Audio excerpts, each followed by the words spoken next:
As we try to fill in houses around the employment centers, whether that's downtown Sacramento or UC Davis or Rancho Cordova, Director Budge, or Roseville, Rockland, that we're not just putting the right numbers of houses next to jobs so it looks, you know, in a simplistic kind of way like there's a balance, but we're looking at what the wages of those jobs are and what the prices of those houses are, so that it's really a true opportunity for someone who wants to work in those employment centers to live next door. And you know, what we get out of the deal is less travel and all that. What the region gets out of that deal is just healthier, happier communities. And I guess that's my overview. So since you didn't give my slideshow, that means you have to give your slideshow. Am I supposed to, questions? You want to do questions now or at the end? Yes. I have a question about the air quality and the CO2 reduction. That's a regional reduction. Yeah. Did you also look at the reduction in the urban areas versus the rural areas or along corridors and stuff like that? Yeah. What did you find? Well, you get a bigger percentage on a per capita basis. You get a much bigger reduction in those centers and corridors than you do, and you get the least reduction in the rural residential areas, and the other two sort of flow in there where you'd expect them to. The infill areas are next, and then the developed. We actually, believe it or not, estimate that for every single parcel in the region. So it's not, the regional number is aggregated up from about 800,000 different parcels. Do you have any idea what the urban number in the reduction would be? It's 18%. Not only that, we know what your number is.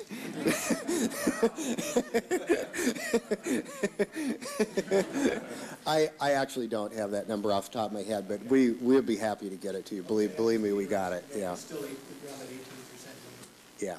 Yeah. It's a larger number than that. It's larger. Yeah. That's awesome. Yeah. Rick.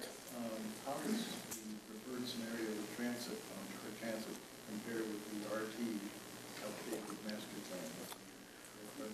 Well, it doesn't have nearly as much transit in it as is in the RT Transit Action Plan. And the reason is that we have to show what to the federal government's eyes is a reasonable likelihood that we can raise the revenue to build the transit that's in our plan.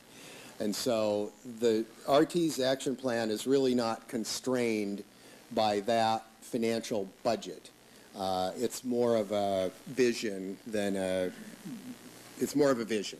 And so, yeah, that's the direction we want to head, and we have their plan side by side as we're building what we can fit into the plan. But we're not able to show as much revenue as is needed to fully build that plan. In the back? Yeah, I just wondered, has anyone run any numbers or done any analysis about the reduction in the vehicle miles traveled in conjunction with the increase of gas prices? Like, if the gas prices went up, how would you know that that was not the reason? Yes, well, gas prices going up is a part of the reason why the VMT is going down. And we do, every time we do an update to the plan, we do our best to look out and do our best guess as to what the price of gas is going to be.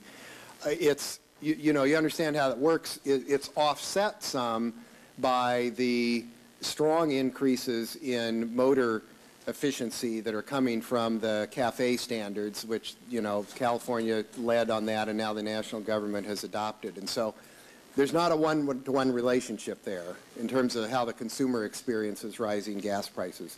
But we have a fairly, what do I want to say? We do think the real price of gas is going to go up significantly during this 2.5-decade process. We have not assumed that there's going to be some catastrophic disruption in the Middle East where suddenly we've got $7 gasoline instead of gradually ratcheting up. We haven't assumed peak oil happens in 2020 and all of a sudden, you know, we've got $10 gas. But we are definitely projecting an increase in gas prices.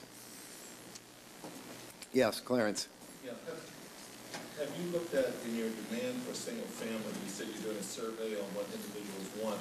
Have you looked at changing financing availability and how it may affect and move more people away from, because of affordability, from single family into multifamily? Yes, we are looking at that a lot, actually. And, you know, it's the kind of thing that nobody knows just exactly what that number is going to be. But we do think, for a variety of reasons, one of them is that, changing tighter lending standards, that we're going to need to build more housing for renters in the future than we've built in the past. And you'll see in our draft preferred scenario higher numbers of attached units than we've had in our prior plans for exactly that reason. And there's lots of national data to suggest that that's what consumers are going to want and need. And my boss is telling me my time is up here. I know what this means.